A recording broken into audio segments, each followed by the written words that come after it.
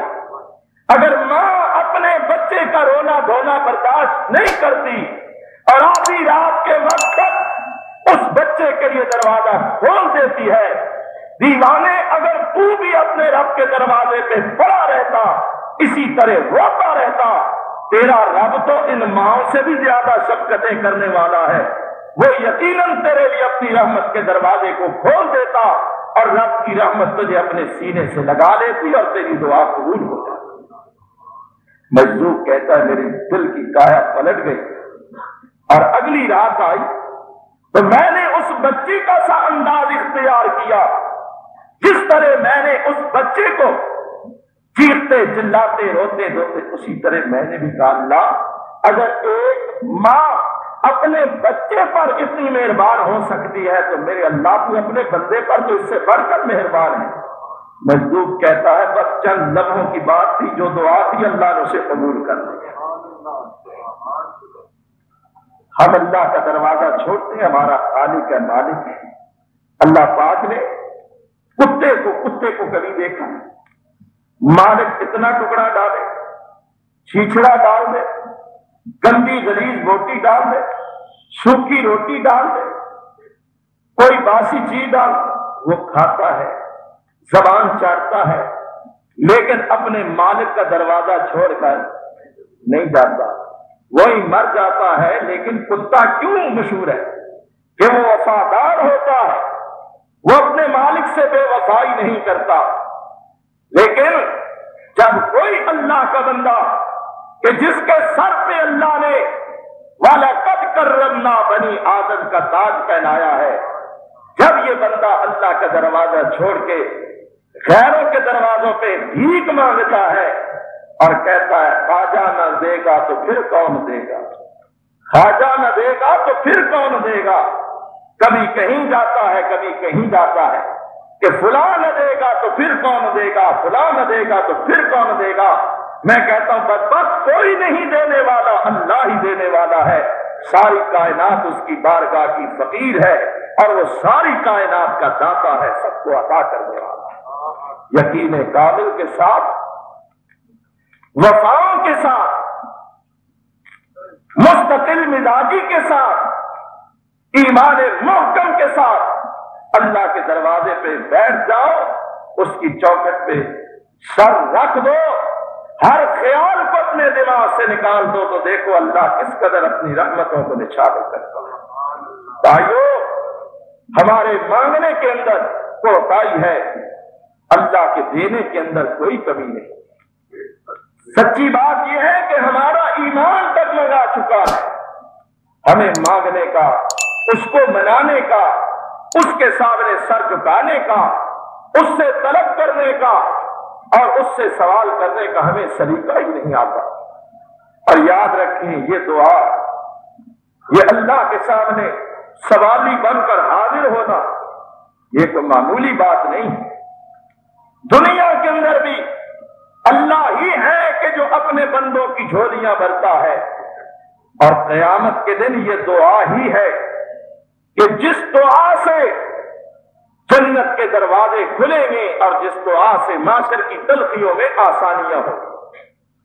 رسول اللہ صلی اللہ تعالی علیہ وسلم فرماتے ہیں لِكُلِّ نَبِيٍّ دَعْوَةٌ مُسْتَجَابَةٌ، اللہ کا الحاکمین نے ہر نبی کو فرمایا کہ میرے نبی میں تیری ایک دعا ہر صورت میں قبول کروں گا، جو دعا تو کرنا چاہتا ہے کر لے، میں تیری دعا رد نہیں کروں گا۔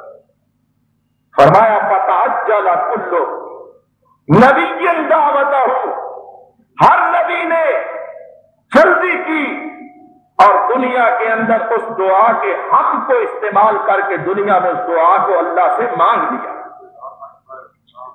وَإِنِ اجْتَمَعْتُ دَعْوَتِي شَفَاعَةً لِأُمَّتِي إِلَىٰ يَوْمِ الْقِيَامَةِ، لیکن میں نے اس ایک دعا کا حق دنیا میں استعمال نہیں کیا، میں نے اس دعا کو قیامت کے دن کے لیے اپنی امت کی شفاعت کے لیے محفوظ رکھا ہوا۔